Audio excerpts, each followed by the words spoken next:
order to have your skates sharpened. So you take your skates off. So I would skate all the way up to Oliva's store. Remember, Oliva's was a block from my mother's house. Yes. Sit in a snowbank, freezing, take off my skates, put on my cool shoes, run the last block, and that was it. You never knew I didn't skate that last block. Wow. Because I just didn't want to skate. I was tired and I was cold because we weren't dressed like today, you know. Yeah. I don't think You must have been freezing. I don't think I ever had a hat. I don't think I had mittens. Probably had mittens. But I did have skates. How old were you? How old? 6, 7, 8 years old. Wow. Yeah. And 10 years old, and then I would go downtown once in a while with the little Mogan, who was 3 years older than I was. And I was probably about maybe 10 or 12 then.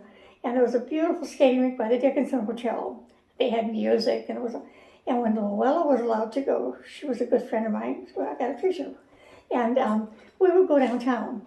We'd cross the pit, we'd walk downtown after school, and we'd skate until the train came to Chippewa, come in at 8:45. And then we'd walk back home again every single night that I could. And when she couldn't go downtown, I would be at the fire department by my house. Really? I skated every single night. Wow. From probably November until probably the end of February. Until my ice melted. And on Sundays and Saturdays I would go skiing. Uncle Nino had a truck, and he would pick me and Erlene up, and Wally Swanson, my cousin, and a few other people would sit back of the truck with their skis, and he'd drop us off at Pine Mountain. He'd come back for us about 5 o'clock.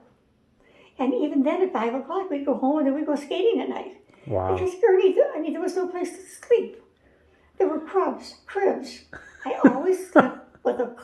always shared a bed with Lucille until I was left home. Wow. That was horrible. But she because you just had the downstairs of that house. Downstairs, off the dining room. I don't know where the babies were. I think after a while, Lou and I moved upstairs. And from the dining room, there was that staircase. And we moved upstairs to a bedroom. And then the kids had the downstairs. And we would go upstairs. But there were 3 babies, under 2 years old at one point. And then they grew up. But like I say, after 1943, I would only go home for Christmas or maybe 1 week in the summertime. I don't remember any of that. It's just totally blocked out of my mind. I don't remember a Christmas tree in the house. I don't remember anything. I just blocked it all out. Yeah, you were done. And then after I got married, I didn't go home. But then when the kids were little, then I started taking them when 3 and 4 years old. They were skiing. I'd take them up there, on weekends and stuff, and we'd go up there sometimes for Thanksgiving. But my mother was, I said, we're coming up for Thanksgiving this year. Oh, okay. So we left Lake Forest. Easter Thanksgiving dinner, it was 3 o'clock, maybe 4 o'clock. Right. So we stopped in Green Bay and had a little snack. The kids were hungry. They were small, like maybe 4 and 8 or something. And we stopped and we got home. We got home like about noon, and we walked in the house, and Georgie Snowden was sitting there.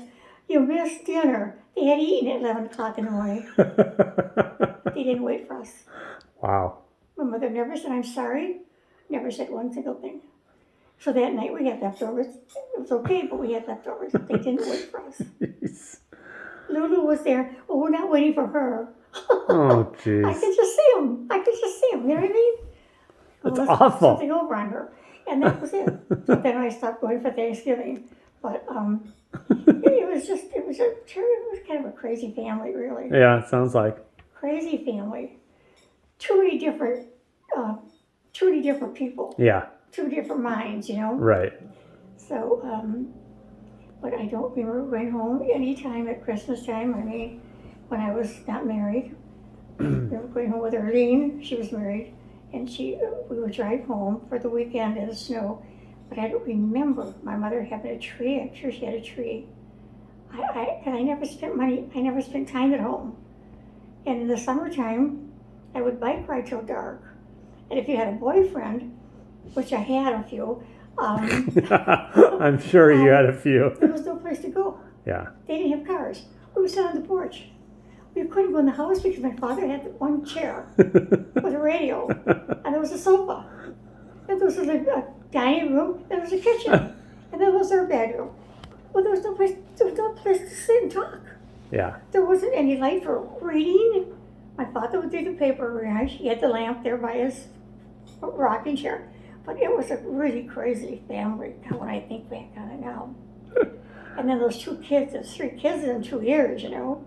My dad and Pee Wee and Ernie. I mean, oh my God. My mother never told us. My mother never. You never knew she was pregnant even. We never. And Ernie, I was like 14. Ernie, 14 years old then was like 2 now. You know what I'm saying? Yes.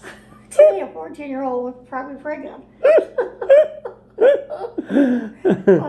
you know, but I mean, 14 years old, we were so, we were just protected. Yeah. There was nothing to be afraid of. Right. Nobody talked. My mother never talked to my father. We never sat down. We sat down at night. My mother she was always at the sink doing dishes. My father, my Lulu, and I had a little tiny table in the kitchen, and nobody ever made a sound. They didn't say, how was school today? What did you learn? Did you learn anything? Where are you going tonight? Nothing. Huh. They just knew that after dinner I was out of that house. Even if it was to sit on the back stoop Wow. and look at the birds. I couldn't stand to be in the house Wow. because there was so much commotion going on. Right. Especially with 3 little kids. Yeah. And there was a rug from the kitchen to the living room. And your father and Clarence and Ernie would take that, they slide on that rug all Really? day long. No They kidding. started in the kitchen, 3 of them, and my mother almost lost her mind. And you know what, in 1948 or 9, I think it was 47, my father had to come to Chicago to get a pension from Ford because the Ford company closed at Air Mountain. So to get his pension, he had to spend 3 more years. He In had Chicago. to go to Chicago or And work. Detroit or somewhere else. St. Louis, I think. So he chose Chicago. So he had another man that had been working with him. My father had never been away from home. They packed up and they came down. They found a room. They shared a bedroom. I think they shared a bed. And Wow. every 2 weeks they drive home, and my mother would have enough food for them, cooked like ravioli and spaghetti and cakes and bread and everything. And they'd go back home. They'd come home on Friday night. They'd go back on Sunday night to Chicago. And he did that until probably, I think, even after I was married in 1950, because I remember building a house there in 52, and we'd take him out to Lake Forest just to see how the house was doing. He was still living in Chicago, and I was living in Chicago. We moved in the house in January or February of 53. Kelly was 8 months old. And so then after that, after that, he had his 30 years in, so he went home. And that was it. He came down a couple of times, and he came down a lot in Lake Forest to babysit a year or 2 for me. And George said, let's go to Florida for a month. Get your mother down here. The house needs to be clean. The house needs good testing. Get your mother down here. Oh, That's what he jeez. taught. He never offered my mother 1 penny. He never said, here's $100 for your mother. Go buy her something nice. Give her this. Never once. He'd say to me, call your mother. I'm coming up next week. I'm going to the cabin. Tell her to start cleaning the cabin and cooking apple pies. But my mother would do it. She was like a maid. He treated us like slaves. Unbelievable. And I was afraid to take my mother's side because I didn't, she wanted me to be happy. Mm-hmm. And I didn't want to upset the apple cart. And I had nowhere to go anyway with 2 little kids. But it was a terrible time. It was a terrible time. He was so bad, but he got paid back for it. He sure did. He sure got paid back. You prevailed. So did Mabel. Oh, that witch. You better make him happy. She said, I'm going to put you on the street with those 2 kids. You've got to make him happy. And no money. I'll put you on the street with those 2 kids with no money. You've got to make him happy. Wow. She'd say to me on the telephone. Wow. Because he'd say to me in the office here, Mom, I'm not happy. She'd say to him, George, you don't look very happy. Well, no, Mom, I'm not very happy. And she'd call me up and say, George doesn't seem very happy. Must be in the home. She's not in the office. Oh, And she scared me to death all my life. she sounded But I like got a even with her, horrible I'll tell woman. you. Well, you got her in the end, though. Oh my God. It took what? How long was the divorce? 16 years? 12 years. Jeez. 12 years. Longest in Illinois history. Can you imagine? How many? The lawyer's fees were $800,000. 3 judges? 2 died? 2 died? 3 whole different trials. 3 whole. One from 80 to 83, one from 83 to 85, one from 85 to 87. The first judge died. The first judge was shot. She was just ready to, it takes a while after the divorce. They don't give you a divorce next day. Yeah. They have to go through everything that was said. They've got to talk to other lawyers. They've got to look up the law. So it takes about a year or two. So he was just ready to sign off on what I was going to get in 1983. And he was shot to death in the office. Oh my gosh. Some black guy in a wheelchair. And he was getting a divorce, and he didn't have any money, so he wanted these helpers to do it. So he said to the judge, he's not doing a good job for going into a judge. And he said, no, you're not getting another judge. He pulled out a gun and shot him. Killed him right in the office, right on his thing. Right on the bench. Jeez. So then we had another trial from 83 to 85. Then that judge went blind. So my lawyer said, well, let's give it to the appellate court. That's 3 judges. Let's give them all the information. Let them charge. George said, no, because you know what happened? At the beginning, I wanted the house evaluated low. That I wanted the house. George wanted it low because it was low. He could keep more of his stuff. Yeah. So at the 3rd trial, there was a woman. I said, oh my God, I said, Barth, I don't do well with women, Barth. This is going to kill me. No, he said, she's going to like you. Well, it turned out that she was an angel. So George said, the first thing I want to do right here now is get a new appraisal on the house. And she said, no, I'm sorry, you've had 6, this has been going on for years, or whatever it was. By that time, she said, no, this trial's going to be over before you know what you have. You're not going to get a new assessment. So the house at that time, in 1984 or 5, was appraised at about $600,000. So that went into my share. She gave the whole house. So instead of now it's worth $1.5 million. So he couldn't have any of the house. So he wanted it raised. Because if I had the house and it was raised higher, I would have gotten less. Right. Wow. I would have gotten less money and I would have gotten less maintenance. And so he goofed all the way. And I had a wonderful lawyer. And when he didn't come to the final, when she was going to tell me what I got, he was in Arizona. He couldn't come. He was sick or something. And Callie said she was in law school. She was out of law school by that time. She said, Mom, I told Dad what happened. It was 1992.